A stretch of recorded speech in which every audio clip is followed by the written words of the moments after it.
Vous parlez des droits de l'enfant à l'ère numérique. Alors pourquoi ce titre-là? Parce que vous devez savoir que, moi je suis le créateur des balises 3, 6, 9, 12, donc apprivoiser les écrans et grandir. Et finalement, pourquoi prendre, la question par les droits de l'enfant à l'ère numérique?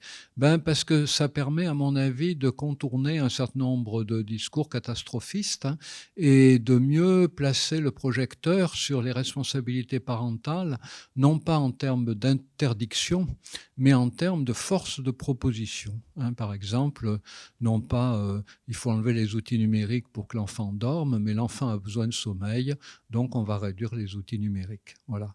Donc c'est cette inversion, hein, que je vous invite à faire parce que, on est dans une actualité où, il y a une surenchère, hein, autour, des dangers que les enfants, auxquels les enfants seraient exposés avec les technologies numériques. Mais il faut bien comprendre que les enfants ne sont pas exposés aux technologies numériques, nous non plus d'ailleurs. On les utilise, hein, voilà. Si vous allez un jour chez des amis et que vous voyez 3 machines à laver dans leur cuisine, vous dites: «Ah, vous avez 3 machines à laver?» Et ils vous répondent: «Oui, on est exposé aux machines à laver». Bon ben, vous allez dire: «Non, ça va pas, ils les ont achetées, ils ont payé avec leurs sous, ils les font fonctionner. Ils sont pas exposés aux machines à laver». Donc en fait, les seules personnes qui sont vraiment exposées aux écrans, c'est les tout jeunes enfants. Ceux qui sont dans une pièce où la télévision est allumée.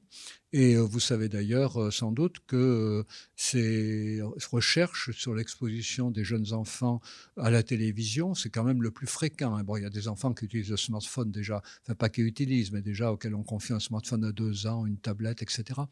Mais la grosse consommation d'écran chez les jeunes enfants, c'est la télévision. Et vous savez sans doute qu'il y a maintenant une préconisation dans les carnets de santé qui rappelle que, laisser un enfant devant un téléviseur allumé, même est nuisible à son développement, même s'il ne la regarde pas. Et là, tout de suite, on tombe sur un problème majeur dont on va reparler tout au long de cet exposé. C'est que si vous avez 2 pièces chez vous, vous pouvez mettre le jeune enfant dans une pièce avec ses jouets, et vous êtes dans l'autre avec la télévision. Mais si vous n'avez qu'une pièce ou que l'une des 2 seulement est chauffée en hiver ou que l'une des 2 est insalubre, eh ben, le tout petit, il est dans la pièce où il y a la télévision, il est exposé à la télévision, il tombe sous le coup, en effet, d'une surexposition à l'écran. Dans une enquête américaine sur le nombre d'heures pendant lesquelles les jeunes enfants étaient exposés aux écrans, il y a des familles qui ont répondu 15 heures.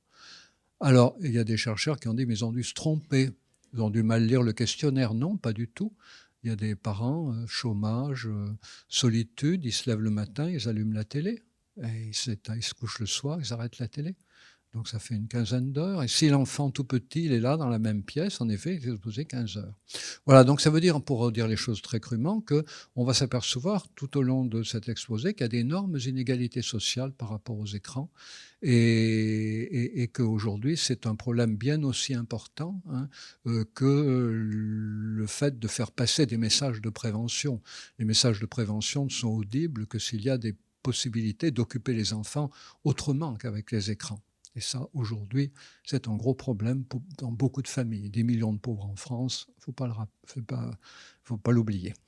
Voilà, donc on va voir les droits de l'enfant à l'ère digitale. On va recouper ces questions, mais je voulais d'abord vous brosser un petit peu ce paysage, hein, pour que vous compreniez selon quel repère je me situe. Voilà. Donc les droits de l'enfant à l'ère digitale, ben, il y en a 5. On va voir d'abord droit de l'enfant à avoir un environnement numérique adapté à son âge, équilibré, voilà, qui soit pas malsain. Ensuite, on va voir évidemment le droit de l'enfant en termes de sommeil, le droit de l'enfant en termes d'environnement éducatif, hein, le droit de l'enfant à des interactions quotidiennes avec un environnement disponible, parce qu'il ne suffit pas que la télévision ne soit pas allumée pour que l'enfant soit pris en charge par des adultes qui jouent avec lui, qui répondent à ses sollicitations, qui babillent, qui lui parlent, etc., hein. Ce n'est pas parce qu'on enlève les outils numériques de la chambre du bébé que le bébé est pris en charge par des adultes curieux et intéressés par ce qu'ils peuvent faire. Et puis le droit de l'enfant, bien sûr, à bénéficier d'une éducation numérique, et ça, c'est le grand absent des débats actuels, hein, vous avez dû vous en apercevoir. Beaucoup de responsabilités sont renvoyées aux parents. Alors, soit ils peuvent payer des activités alternatives, soit ils ne peuvent pas, ou soit ils sont disponibles pour en proposer, soit ils ne sont pas disponibles. Mais en revanche, il y a le grand absent du débat, hein, ça reste en France l'éducation au numérique. Voilà, donc on va commencer par le droit numéro 1, voilà, le droit de l'enfant à bénéficier d'un environnement numérique sain, équilibré à son âge. Alors là, il faut tout de suite dire que le monde des experts, heureusement, évolue. Alors, il y a 10 ans, il y a 15 ans, la question d'un usage problématique des écrans se posait essentiellement en termes de durée. Hein. C'était un petit peu, vous savez, comme le slogan pour lutter contre l'alcool, hein, la consommation d'alcool, un verre ça va, deux verres bonjour les dégâts. Bon, c'était du genre, 1 heure d'écran ça va, 2 heures bonjour les dégâts. Les yeux, le sommeil, la sociabilité. On raisonnait en termes de durée. Et puis, on s'est aperçu que c'était absurde. Et le jugement a changé, c'est-à-dire qu'il y a une quinzaine d'années, on disait le temps passé devant les écrans est le meilleur critère d'un usage problématique. Puis ensuite, il y a 7-8 ans, on a dit le temps passé devant les écrans est le moins mauvais critère d'un usage problématique. Il est quantifiable, c'est le seul quantifiable. On va en reparler dans quelques minutes, c'est le seul qu'on peut vraiment mesurer, parce que quand on demande aux parents combien d'heures passe votre enfant sur la télé ou sur une tablette, bon, ils arrivent à peu près à savoir. Quand on leur demande qu'est-ce que votre enfant regarde sur la tablette, qu'est-ce qu'il regarde sur son smartphone, les parents ne savent pas. Et si on leur dit, essayez de vous informer, ils s'approchent de l'enfant qui a sa tablette et l'enfant fait comme ça, il colle sa tablette sur sa poitrine. Les parents lui demandent, mais qu'est-ce que tu regardes? Donc, c'est très compliqué de mesurer l'activité faite par les enfants avec les outils numériques. Donc, du coup, le temps passé est le moins mauvais critère parce qu'il est quantifiable. Mais les experts ont encore évolué. Depuis quelques années, on dit que c'est le moins mauvais critère, mais il est très mauvais. Il est très, très, très mauvais. C'est-à-dire, idéalement, il faudrait toujours pouvoir contextualiser. Dire savoir qu'est-ce que l'enfant regarde, les programmes, mais aussi tenir compte du fait que l'outil soit interactif ou non interactif. Alors vous savez qu'en principe, les smartphones et les tablettes, c'est interactif. Mais beaucoup d'enfants utilisent les tablettes et les smartphones comme des mini-téléviseurs. C'est-à-dire, en fait, ils regardent des dessins animés, ils regardent des séries, voilà, mais c'est pas interactif du tout. Hein, voilà. Et vous savez, il y a la loi qui s'appelle 99.1, c'est-à-dire que même quand l'enfant grandit, qu'il utilise des outils interactifs, 99.1, ça veut dire que pour 100 enfants, par exemple, qui vont sur les réseaux sociaux, il y en a 90 qui se comportent uniquement comme des consommateurs, il y en a 10 qui essayent d'interagir et de créer des contenus, et puis il y en a 1% qui arrivent à créer des contenus et à interagir autour de ces contenus. Donc, quand on voit des enfants utiliser une tablette, un smartphone, on ne sait jamais s'ils l'utilisent de manière interactive ou non interactive. Pourtant, c'est très, très important, on verra. Il y a la question de l'accompagnement, évidemment. Beaucoup d'études montrent que, quelques études montrent que l'accompagnement joue un rôle essentiel, hein, l'accompagnement pendant la consultation d'écran de l'enfant, le fait de regarder des choses avec lui, de partager son intérêt avec lui, de partager nos questions avec lui, voilà, de rire avec lui, de s'émouvoir avec lui, de lui dire est-ce que tu comprends, voilà. Qu'est-ce que tu comprends? Et puis évidemment, l'accompagnement en dehors du moment où l'enfant est sur les écrans, parce que quand même, en tant que parent, on est occupé à beaucoup de choses, donc on ne va pas regarder tous les programmes que regardent nos enfants. C'est pas possible. Donc, du coup, ce qui va être important, c'est de parler avec eux. C'est-à-dire, hier soir, tu regardais, tout à l'heure, pardon, tu regardais Petit Ours Brun. Moi, j'ai pas eu le temps de regarder Petit Ours Brun. Il a fallu que je téléphone à ta grand-mère, voilà, ou que je fasse la cuisine. Alors, qu'est-ce qui s'est passé? Qu'est-ce qu'il a fait aujourd'hui, Petit Ours Brun? Puis l'enfant va raconter un petit peu, on va l'aider, voilà. Et vous allez me dire, bon, quel intérêt? L'intérêt, c'est de développer la possibilité de raconter. Parce que les écrans peuvent avoir beaucoup d'intérêt, on va en parler, hein, mais il y a un intérêt qu'ils n'ont pas, c'est qu'ils n'augmentent pas la capacité de raconter. Les romans augmentent la capacité de raconter parce que les phrases, ils sont écrites, on les lit à son rythme, on peut les relire plusieurs fois, on les mémorise, on s'en souvient, on les utilise après dans la conversation. Tout ce qu'on lit dans les romans, on l'utilise après dans notre vie, sur les questions qu'on se pose, sur la manière dont on parle de nous, dont on parle des amis. Voilà, les femmes qui lisent plus de romans que les hommes sont beaucoup plus intéressantes à prendre en thérapie parce qu'elles ont un discours beaucoup plus riche, beaucoup plus nuancé, voilà, beaucoup plus fin sur la relation. C'est nourri des romans. Et donc, demander à l'enfant de raconter ce qu'il a vu sur les écrans, ce n'est pas une manière de contrôler, hein, de vérifier s'il a bien regardé Petit Ours Brun et pas Star Wars. Mais c'est une manière de savoir, c'est une manière de l'aider à construire des récits. Or, un enfant qui commence à construire des récits autour de Petit Ours Brun, et ben après, il va s'accaparer certaines séquences, il va les utiliser pour parler de sa propre vie, ainsi de suite. Voilà, pour en reparler dans la discussion. Et puis donc, je vous ai dit, il faut tenir compte des outils interactifs, non interactifs, des contenus, de l'accompagnement, des âges, bien sûr, et puis des facteurs externes, hein, c'est-à-dire l'environnement socio-éducatif. Et c'est ce que je vous disais tout à l'heure, c'est-à-dire quand l'enfant n'est pas devant un écran, qu'est-ce qu'il fait? Qui s'occupe de lui? Voilà. Voilà, on va donc essayer de traverser tout ça par rapport aux recherches dont on dispose. Alors, vous avez entendu sans doute toutes les nouvelles alarmistes, hein, qui sont tombées dans les années 2000-2010. Beaucoup d'études qui montraient que chez les enfants exposés à la télévision, il y avait une acquisition du langage qui était ralentie, il y avait une difficulté à identifier les mimiques, hein, puisqu'il y avait les mimiques, regardez un jour, si vous ne l'avez jamais fait, les dessins animés qui passent le matin à la télévision, hein. Les mimiques sont très caricaturales et elles passent sur l'écran très peu de temps. Un personnage est heureux, puis d'un coup il arrive quelque chose, il est inquiet, puis à nouveau il est heureux parce qu'il est rassuré. C'est terrifiant, parce que ça ne vous apprend pas à intérioriser les mimiques. Elles vont trop vite, elles ne sont pas contextualisées, elles ne sont pas expliquées, et elles défilent sur l'écran. Vous n'avez pas le temps de les identifier, et surtout vous ne les identifiez pas dans leurs nuances, puisqu'elles n'en ont pas, elles sont hyper caricaturales. Donc, difficulté d'identifier les mimiques, d'où des problèmes d'empathie émotionnelle, d'empathie affective. L'empathie affective, c'est la capacité tout simplement à identifier les mimiques des autres. Je vois que tu es content, je vois que tu es triste, etc.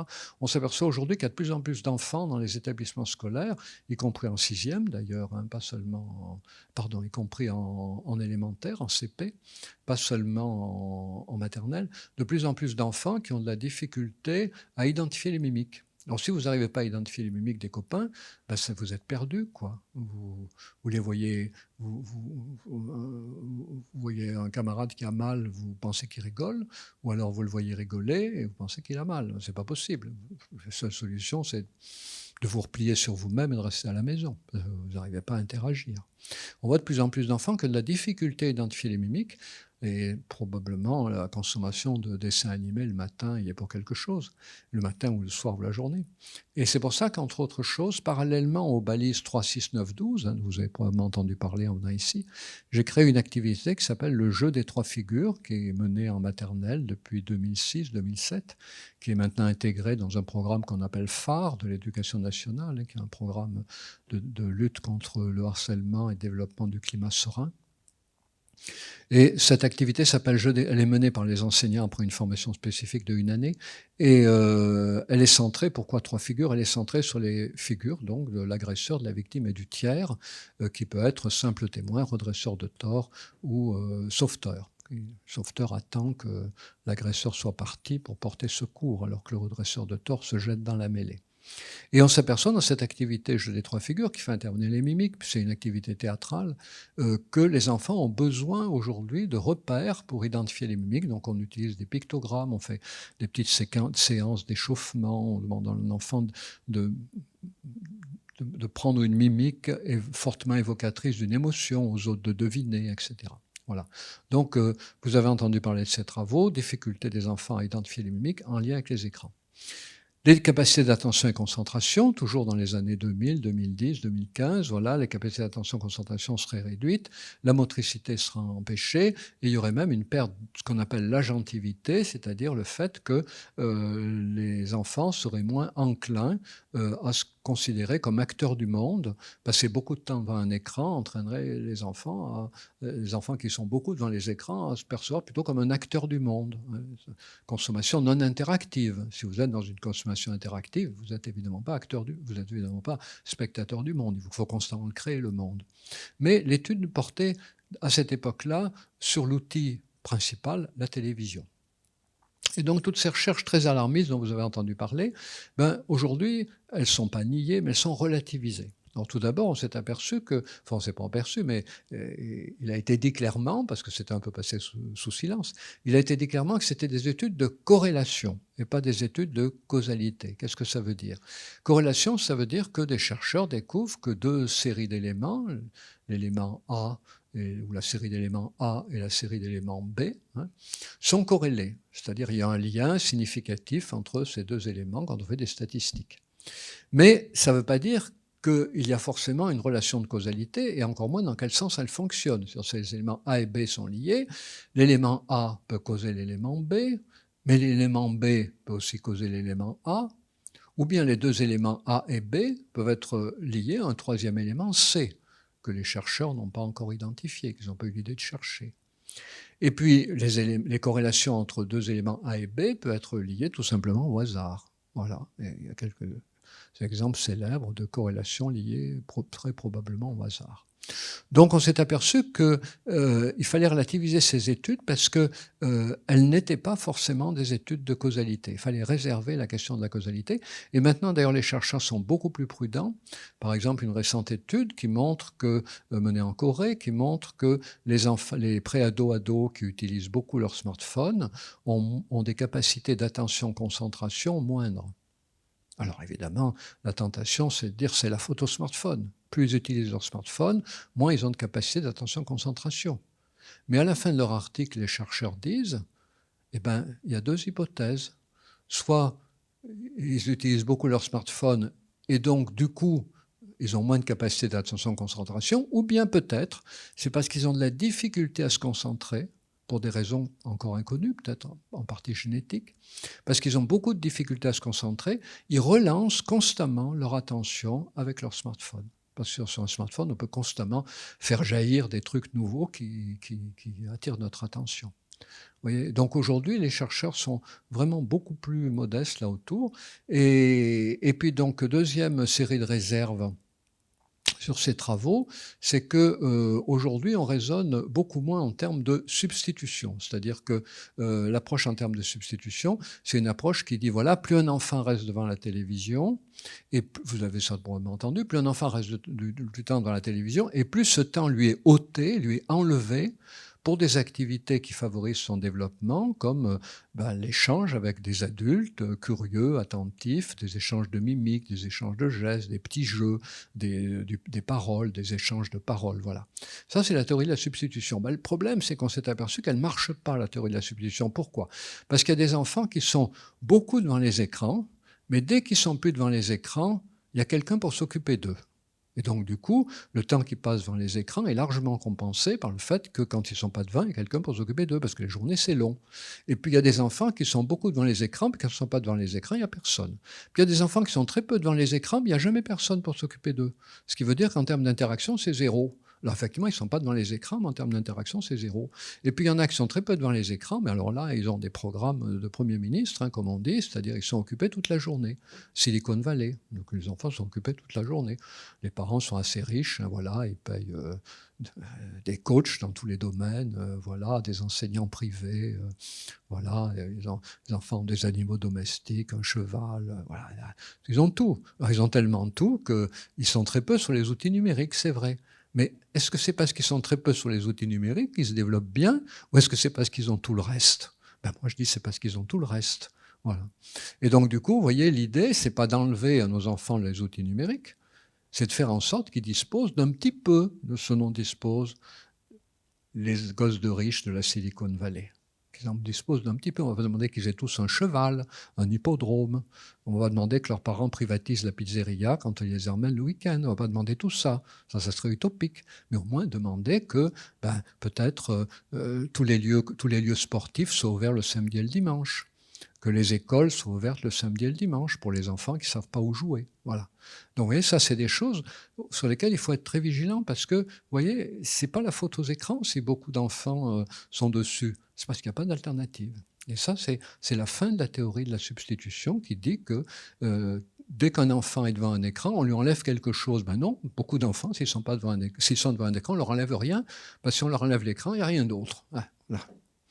Et puis, évidemment, il y a d'énormes disparités sociales Et il y a beaucoup, beaucoup d'études qui montrent que c'est les milieux socio-économiquement les plus défavorisés dans lesquels les enfants sont le plus devant les écrans. Il ne faut pas que ça vous étonne, il n'y a pas d'alternative. Même parfois, la possibilité de mettre l'enfant dans une autre pièce. Vous savez, il y a on reçoit des questions sur 36912. Vous pouvez y aller, si vous avez des questions, vous les posez, on vous répond. Et il y a régulièrement des parents qui disent, ben voilà, on vit dans une pièce avec ma femme, on aime beaucoup regarder les séries et on n'arrive pas à protéger notre bébé de l'influence de la télévision parce qu'on a essayé de faire on a essayé de mettre des gros rideaux devant son berceau, mais il y a quand même la lumière de la télévision qui passe, voilà, tout ça, quoi. Il y a des gens qui ont vraiment envie de bien faire, mais leurs conditions de vie ne permettent pas. Donc des disparités sociales massives largement confirmées par les études. Voilà, les déterminants d'un temps d'exposition important sont, je cite, l'âge de la mère et son niveau professionnel, plus évidemment plus c'est bas, plus c'est l'exposition à l'écran, conditions familiales difficiles, famille monoparentale, les symptômes de stress ou de dépression maternelle, l'exposition importante des parents à la télévision, y compris dans leur propre enfance, puisqu'on sait que plus un enfant est exposé à la télévision petit, plus, vous allez m'entendre mieux là, plus un enfant est exposé à la télévision petit, et plus c'est un élément qui laisse présager qu'il aura une consommation d'écran plus importante plus tard. Parce que la consommation de télévision n'est pas remplacée par une autre. Si un enfant regarde la télévision 2 heures par jour, quand il a un smartphone, il n'enlève pas 1 heure de télévision pour faire 1 heure de smartphone. Il ajoute un smartphone à la télévision. D'abord, c'est la tablette en général, donc 2 heures de télé, plus 1 heure de tablette, plus 1 heure de smartphone, ça fait 4. Donc il vaut mieux commencer avec une demi-heure de télé, comme ça on ajoute 1 heure de smartphone, 1 heure de tablette, ça fait 2 heures et demie. Voilà. Et puis le problème, comme je l'ai dit tout à l'heure, on s'aperçoit aujourd'hui que le meilleur critère de compréhension de la situation des jeunes enfants, ça serait le temps pendant lequel la télévision est allumée dans la pièce où ils se trouvent, pour les bébés. Voilà. Donc, il y a d'ailleurs une étude très intéressante, celle-là, je n'en cite pas beaucoup, mais si vous êtes curieux, c'est facile à se rappeler du nom, c'est McDonald's, c'est comme le fast-food, McDonald's. Et donc, c'est une étude de 2018 qui montre que le manque d'accès aux jouets, aux loisirs, aux équipements extérieurs et le manque de personnes disponibles sont des éléments majeurs dans la surconsommation d'écran, et que lorsqu'on ôte ces éléments, eh bien, l'effet isolé des écrans sur le développement diminue. Autrement dit, ce n'est pas les écrans qui sont seulement un problème, c'est le manque d'accès aux jouets, aux loisirs, aux équipements extérieurs et le manque de personnes disponibles. Voilà, donc ça ouvre beaucoup de voies de recherche. Heureusement, dire tout ça, ça montre qu'il y a beaucoup de domaines encore qu'on ne connaît pas. Essayer de comprendre la place des écrans et la place du manque d'attention. Essayer de savoir si les parents qui exposent beaucoup leurs enfants aux écrans, ils ont bien compris la nature du problème. Alors vous avez vu qu'il y a une loi qui est en train qui va probablement être votée, qui prévoit des campagnes d'information. Mais une campagne d'information, s'il n'y a pas d'alternative, ça ne sert à rien. Comme manger 5 fruits et légumes par jour, il paraît que seulement 25% des Français ont les moyens financiers pour le faire. Donc il y en a 75% qui ne peuvent pas. Financièrement, ils ne peuvent pas manger 5 fruits et légumes par jour. Donc la famille, c'est 5 fruits et légumes par personne. Voilà. Donc c'est pas inutile les campagnes, mais bon, il faut voir aussi que ça peut être très limité. Savoir comment les parents régulent leur propre consommation d'écran. Ça, c'est très important. Les parents sont censés donner le bon exemple. Mais le problème, c'est qu'il y en a énormément qui sont constamment sur leur smartphone. Et on en reparlera tout à l'heure. Et puis, il faudra avoir des données aussi sur les conditions d'habitation. Il y a une idée qui fait son chemin parmi beaucoup d'autres, c'est que les enfants qui vivent dans des appartements exigus avec des parents pauvres, qui sont des enfants toujours devant la télévision, mais souvent en même temps, c'est des appartements dans lesquels il y a de la peinture au plomb qui n'a pas été correctement entretenue, qui n'a pas été recouverte. Notre jeunes enfants grattent, ils mangent le plomb, ils ont un QI qui baisse. Il y en a qui arrivent et qui disent « Mais oui, c'est la faute à la télévision, ils sont toujours devant ». Et donc il y a un certain nombre d'éléments qu'il faut prendre en compte et éviter surtout d'établir des relations de causalité trop rapides. On ignore encore beaucoup de choses. Voilà. Alors ça, c'était par rapport à la télé. Alors les écrans nomades, je vous en ai un petit peu parlé. Je vous ai dit que C'était très compliqué de distinguer l'usage interactif et non interactif. Donc on aimerait bien, les chercheurs aimeraient bien, mais c'est très difficile à faire. Le type d'usage est rarement pris en compte. Les contenus des programmes regardés sont rarement pris en compte. Les parents n'en savent rien. Et les usages accompagnés, non accompagnés, c'est exactement pareil. Souvent les parents n'osent pas dire qu'ils accompagnent pas du tout, donc ils disent qu'ils accompagnent un peu. Mais bon, quand on parle avec les enfants, ils n'ont pas le même jugement, hein. Voilà. Donc en fait, ce dont on s'aperçoit, c'est que de 0 à 6 ans, vous savez, 0 à 6 ans, c'est cette tranche d'âge qui fait l'objet de la loi proposée par Madame Caroline Janvier, tranche de 0 à 6 ans, mais on s'aperçoit qu'en fait, tout dépend du caractère interactif ou non interactif, et tout dépend de l'accompagnement.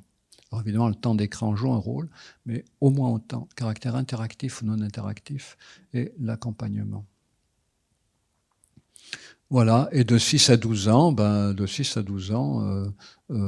c'est très, là aussi c'est très compliqué parce que les seuls éléments qu'on a, c'est les éléments des parents.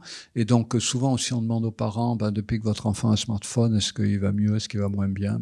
Depuis qu'il a un smartphone, il arrive toujours en retard à table et puis il est jamais d'accord avec nous. Oui, mais il y a l'adolescence quand même, faut pas oublier, hein. C'est-à-dire que avant le smartphone, les parents d'adolescents avaient bien remarqué que les ados ils sont difficiles. C'est pas forcément la faute du smartphone. Il y a un auteur qui voudrait beaucoup rendre les smartphones responsables du malheur des adolescents. C'est Jean Twenge, T-W-E-N-G-E. Jean Twenge aux États-Unis, qui a fait d'ailleurs des recherches remarquables, hein. Elle a permis de mieux distinguer ce qu'on appelle la génération grandie avec les jeux vidéo, les fameux millénials, et puis la génération d'après grandit avec un smartphone dans la poche. Et elle a montré qu'il y a énormément de différences entre ces deux générations, si vous voulez, entre les 30-40 ans d'un côté et les 10-20 ans d'un autre. Donc ça, c'est des études formidables. Elle a écrit un livre qui s'appelle les e-gènes, la génération connectée. Vraiment, très beau travail. Le problème, c'est que elle est comme tout le monde. Elle a des idées fixes. Alors, l'une de ces idées fixes, c'est que l'utilisation du smartphone serait responsable de tout ce qu'il y a de négatif dans la vie des adolescents, notamment, évidemment, le fait qu'il y ait plus d'adolescents déprimés aujourd'hui, plus de scarification, plus de tentatives de suicide. Mais l'Académie américaine de pédiatrie lui a répondu que c'était pas démontré. On ne sait pas. Parce qu'il y a beaucoup d'autres raisons aujourd'hui pour les pré-ados d'être inquiets que l'utilisation, que les implications d'utilisation de leur smartphone. Il y a le réchauffement climatique, il y a la guerre en Ukraine, les menaces nucléaires, voilà. Le problème des emplois, c'est très compliqué. Les emplois changent, on sait pas. On peut plus choisir un métier, ils changent trop vite. Voilà. Il y a plein de filières nouvelles qui ouvrent, on ne sait pas ce que c'est. On peut choisir une filière ancienne, on peut craindre que ça se tarisse parce que le métier sera plus utilisé. Très compliqué. Voilà. Donc, ça oblige à parler des réseaux sociaux. Alors, les réseaux sociaux, ils sont très problématiques, mais pas seulement pour les ados, hein, pour tout le monde, hein. Ça, si vous voulez, le reproche qu'on peut faire à tous les débats actuels autour des modifications législatives pour protéger les enfants, le principal reproche qu'on peut faire, c'est que les enfants ne sont pas les seuls menacés. Et moi, comme je dis toujours, les électeurs de Trump qui vomissent leur haine sur les réseaux sociaux, c'est pas des ados, hein. Moyenne d'âge, 40 ans quand même, 30, 40 ans. Et la grande difficulté des adultes, c'est de comprendre que les adolescents ne font pas le même usage de leur smartphone que les adultes. C'est la grande difficulté. Parce qu'il a été montré largement, hein, que les ados, ils établissent essentiellement des liens avec leur smartphone, par l'intermédiaire de leur smartphone, avec des gens de leur âge qu'ils connaissent déjà. Et en fait, le smartphone est utilisé pour renforcer les amitiés existantes, ce qui a eu lieu beaucoup pendant le Covid, mais de la part de tout le monde. On a tous utilisé les outils numériques pour renforcer les liens avec les gens qu'on connaissait. Mais avant le Covid, et puis après le Covid, on va y revenir, eh bien, beaucoup d'adultes utilisent les outils numériques, les réseaux sociaux, pour essayer de rencontrer des gens qu'ils n'auraient pas l'occasion de rencontrer dans leur vie quotidienne. On a un travail, on a des collègues de travail. Je sais pas, mais on est enseignant, on va aller on va faire des cours en collège, en lycée, et puis on a les collègues de travail, et puis on a son conjoint, sa conjointe, quelques amis, souvent un peu du même milieu que soi. Mais on a envie de rencontrer une hôtesse de l'air, un chanteur d'opéra, un membre des services secrets. Ah, ça c'est le rêve, hein, voilà. Donc les adultes vont sur les réseaux sociaux pour essayer de pimenter leur existence quotidienne, y compris avec la sexualité. Les ados, ils vont sur les réseaux sociaux, en effet, beaucoup, mais c'est encore une fois avec l'idée, j'utilise un smartphone beaucoup avec l'idée de renforcer les métiers existants. Et d'ailleurs, il y a un rapport qui a été fait là-dessus en décembre 2017, si je me souviens bien, de l'UNICEF, que vous pouvez vous reporter, ça s'appelle Enfance connectée. Enfin, vous tapez UNICEF 2017, Enfance connectée, même si le titre n'est pas exactement ça, ça va vous aiguiller quand même. Et c'est en effet un rapport qui fait une synthèse d'un très grand nombre d'études faites à l'international. Et la conclusion de ce rapport de l'UNICEF, c'est que les adolescents font de leur téléphone mobile, enfin de leurs outils numériques en général, enfin c'est surtout le téléphone mobile, mais de leurs outils numériques en général, une utilisation, je cite, boucle d'or. Fermez les guillemets. C'est quoi une utilisation boucle d'or? Vous connaissez tous l'histoire de boucle d'or, hein, la petite fille qui est perdue dans la forêt, elle a des jolies boucles d'or, les cheveux blancs, on l'appelle boucle d'or, et puis elle est perdue dans la forêt, puis elle voit une maison, alors elle s'approche de la maison, elle rentre dans la maison, puis dans la maison, elle voit une table avec 3 chaises, une petite, une moyenne, une grande, sur la table il y a 3 assiettes, une petite, 3 bols, un petit, moyen, un grand, et elle se déplace, elle va dans la pièce à côté, il y a 3 lits, un petit, un moyen, un grand. Et boucle d'or, elle va chaque fois prendre ce qui correspond à ses besoins. La chaise qui correspond à sa taille, le bol qui correspond à son appétit et le lit qui correspond aussi à sa taille. Voilà. Et donc, utilisation boucle d'or, ça veut dire l'utilisation pour satisfaire ce qu'on cherche, ce dont on a besoin. Voilà. Et donc, ce rapport est très précieux parce que il a l'intérêt de montrer que il n'y a pas, contrairement à ce que certains disent, il n'y a pas de problème de santé publique avec les adolescents. Il n'y a pas de problème de santé publique. Il n'y en a pas. En revanche, il peut y avoir un problème de santé publique pour les tout petits enfants, qui en effet sont beaucoup trop devant des écrans, à un âge où ils n'y comprennent rien. Il n'y a pas de bon programme avant 3 ans. Hein. Ça, c'est les fabricants de programmes. On veut nous faire croire, il y a 15 ans, qu'il y avait des bons programmes. En 2013, je me souviens, on avait fait un rapport à l'Académie des sciences, l'enfant et les écrans, vous avez peut-être vu, et j'ai dit aux collègues, on va tendre un piège aux fabricants d'outils numériques destinés aux jeunes, d'applications numériques destinées aux jeunes enfants. On va leur demander, on va leur proposer que l'Académie des sciences établisse des partenariats pour faire des études destinées à vérifier la validité des affirmations des fabricants de programmes pour jeunes enfants. Les gens de l'Académie m'ont dit, on n'a pas les moyens. Je leur ai dit, non, mais je sais qu'on n'a pas les moyens, mais l'idée, c'est de voir comment ils vont réagir. Alors on leur a dit, voilà, on va lancer des programmes d'études pour expertiser l'efficacité de vos logiciels. Ils ont hurlé qu'ils n'en voulaient pas. Jamais ils laisseraient faire. Ben, j'ai dit, voyez, c'est ce que je voulais. Ils savent bien que ça sert à rien. C'est pour ça qu'ils veulent pas. Ils ont été ballots, parce qu'on n'avait pas les moyens. C'est évident qu'ils le savent. Ils le savent bien, mais ils arrêtent. Moi, un petit peu moins peut-être maintenant, mais ils n'arrêtaient pas de bassiner votre enfant, beau programme, etc., rendez-le intelligent, etc. Mais on avait déjà eu la même bêtise avec les programmes de télévision, soi-disant pour les jeunes enfants. Hein. Baby Einstein, Baby Mozart, c'est folie. Et si vous voulez, le grand problème, alors, ces officines marchent bien. Pourquoi?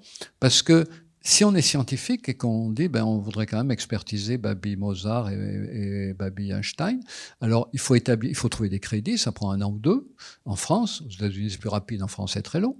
Il faut trouver une équipe, on la trouve pas trop compliqué de trouver une équipe s'il y a des sous, il faut établir un programme de recherche, il faut commencer les recherches, il faut faire le traitement statistique. En moyenne, ça prend 2-3 ans. Au bout de 2-3 ans, l'appli, elle a rapporté suffisamment d'argent aux fabricants pour que le fabricant puisse dire, justement, je l'ai abandonné, mais j'en ai une autre maintenant, beaucoup mieux. Alors vous allez relancer un programme de recherche, quand il sera terminé, le fabricant dira, non, c'était la V2, la version 2, j'ai une V3 maintenant, beaucoup mieux. Voilà. Donc, malheureusement, hein, ces gens-là ont des beaux jours devant eux, mais bon, sachez quand même qu'avant 3 ans, il n'y a pas de programme pour les jeunes enfants. Ils sont incapables, un jeune enfant devant un écran est incapable de suivre quelque narration que ce soit. Ils voient un avion démarrer, qu'est-ce que c'est un avion? Il entend un coup de feu, qu'est-ce que c'est un coup de feu? Il entend une personne crier. Tout se joue en termes d'intensité sonore, en termes d'intensité lumineuse. Le sens vient au bébé petit à petit dans l'interaction mère-bébé avec des choses subtiles, des choses douces, des choses adaptées à ses capacités. La télévision, pas du tout.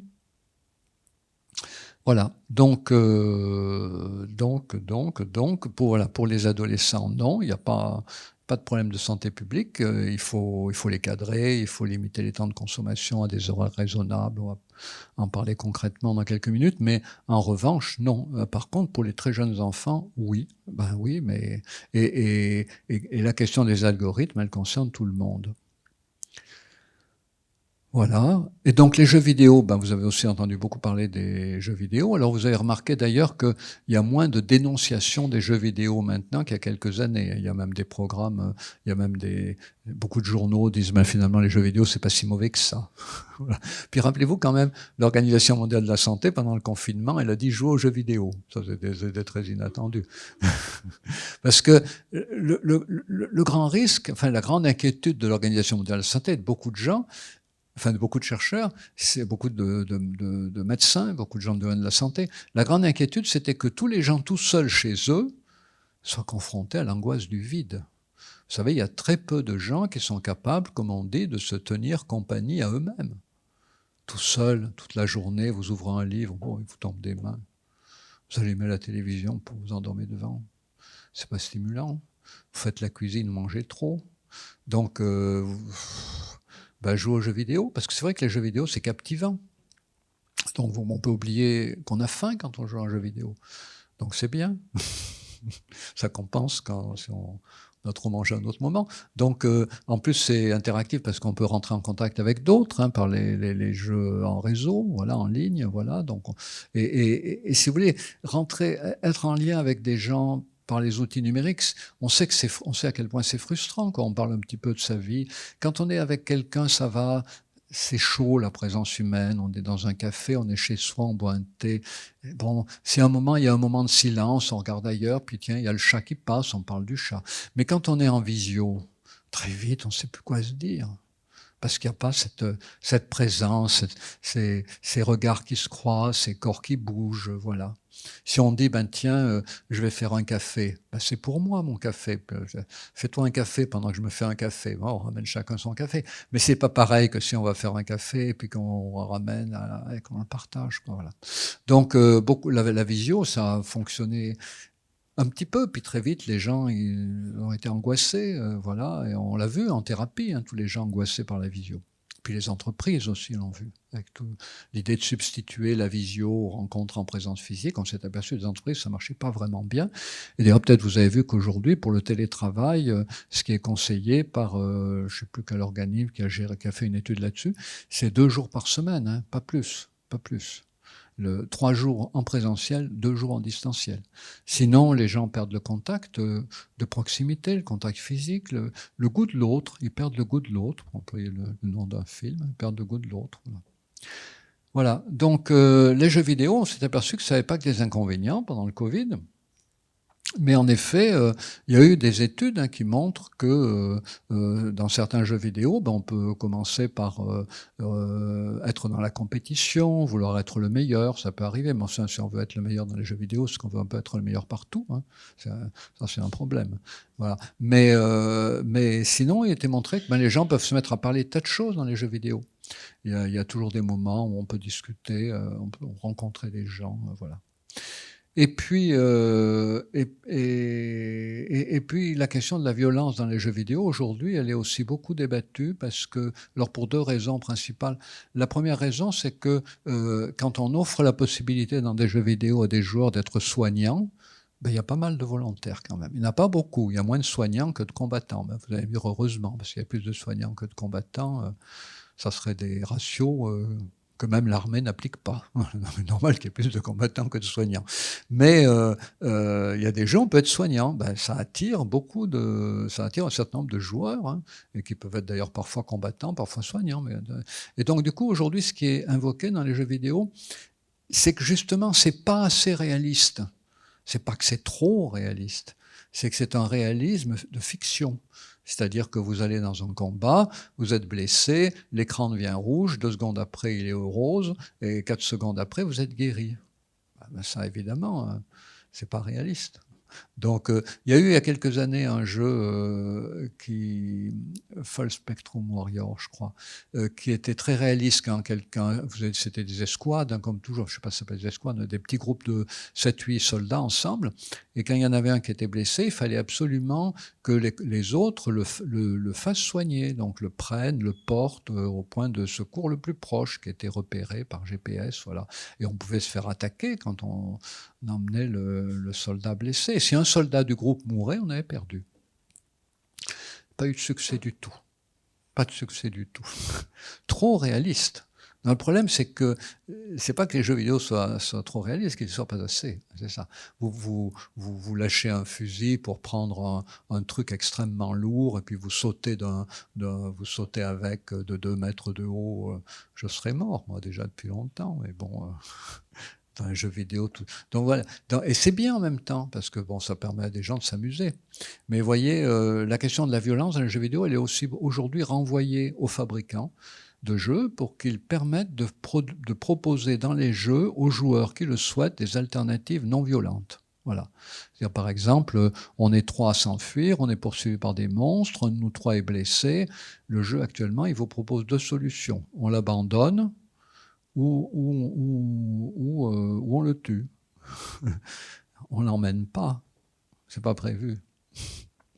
Donc voilà, donc la question de la violence, elle existe bien, mais vous voyez, plus les jeux se complexifient, plus... Alors c'est pas des jeux qui remportent c'est des jeux qui trouvent leur public, mais en tout cas c'est important qu'il y ait ces alternatives.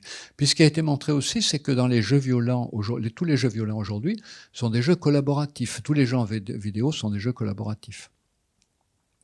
Donc ce qui a été montré, c'est qu'un jeu violent et collaboratif, en fait, ce qui est important pour les joueurs, c'est pas qu'il soit violent, c'est qu'il soit collaboratif. Donc il a été montré que l'impact de la violence sur les joueurs est bien moindre que ce qu'on croyait quand le jeu est collaboratif. En revanche, l'entraide, le développement des réflexes d'entraide, de solidarité est beaucoup plus important. Vous voyez, donc toute une remise à niveau des réflexions qui est liée aussi à l'évolution technologique. Et puis bon, l'important aussi de parler des jeux auxquels on joue, encore une fois, pour développer la compétence narrative. Voilà, il a aussi été montré que ça pouvait augmenter, dans certaines conditions, ce qu'on appelle la plasticité psychique. C'est quoi la plasticité psychique? C'est le fait de, quand on échoue dans quelque chose, alors qu'on échoue, par exemple, à résoudre une équation en mathématiques, ou bien on échoue à mettre un but dans un terrain de foot, ou bien on échoue, je sais pas moi, à gagner une course de voiture dans un jeu vidéo. La plasticité psychique, c'est le fait que si vous échouez 1 fois, 2 fois, vous êtes capable de changer complètement de stratégie.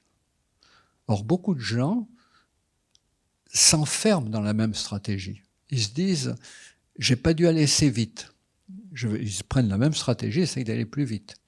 Ou bien j'ai dû faire une erreur dans mon addition, ou dans ma soustraction, dans ma division pour résoudre l'équation. Je refais la même stratégie, et encore, et encore, et encore, et j'échoue toujours. La plasticité psychique, c'est le fait de se dire, si j'échoue, c'est peut-être pas que je me suis trompé dans la méthode que j'ai appliquée, mais c'est que c'était pas la bonne méthode. Voilà la plasticité psychique. Et donc beaucoup de jeux vidéo vous confrontent au fait qu'il faut constamment changer de stratégie savez, il y a des niveaux dans les jeux vidéo. Donc le niveau 1, par exemple, dans un jeu de combat, niveau 1, vous jouez 3-4 fois, vous découvrez que pour tuer l'ennemi, il faut développer, je sais pas moi, des machines de guerre. Niveau 2, vous développez plein de machines de guerre, et là, on met fait une grosse cavalerie, pouf, et vous détruit toutes vos machines de guerre. Alors, si vous manquez de plasticité psychique, vous allez vous dire, ben, il faut que je les fabrique plus vite, et en nombre plus grand. Et puis, ben, si vous avez de la plasticité psychique, vous comprenez qu'il ne faut pas développer des machines de guerre, il faut développer des hallebardiers pour accueillir la cavalerie ennemie. Voilà. Donc, les jeux vidéo, ils vous obligent à changer de stratégie. Et il y a même des chercheurs qui disent que quand des élèves ont de la rigidité mentale, quand ils n'arrivent pas à changer de stratégie, il faut les inviter à jouer aux jeux vidéo. Donc, vous voyez, le jeu vidéo, c'est une école de plasticité, hein, je vous assure. Hein, et ça, si vous en doutez, allez-y, hein, vous verrez. Vous perdrez. Mais quand vous perdrez, parce qu'on perd toujours au début, même après, c'est fait pour perdre les jeux vidéo, parce que si vous gagnez, une fois, 2 fois, 3 fois, vous trouveriez que ça n'est pas intéressant. C'est fait pour perdre. Mais donc, vous allez perdre une fois, et vous allez réessayer, vous perdre 2 fois. Et là, rappelez-vous de ce que je vous ai dit. Dites-vous, est-ce que j'ai la bonne stratégie? Peut-être il y en a une autre possible. Et là, vous développerez votre plasticité psychique. Oui?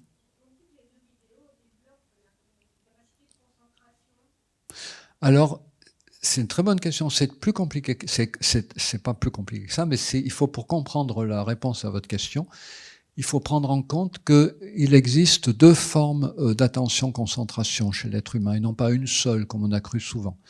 C'est Catherine Hels qui l'a montré il y a déjà bien 20 ans. Et donc, la première forme d'attention, c'est ce qu'on appelle la deep attention. En anglais, vous voyez mon mauvais accent, mais vous avez repéré, c'est de l'anglais, la deep attention, qu'on peut traduire en français par attention profonde, deep, profond, mais c'est pas vraiment profond au sens où elle aurait une profondeur plus grande, au sens où on dit un penseur profond. Voilà. Non, c'est deep attention, c'est une attention de longue durée.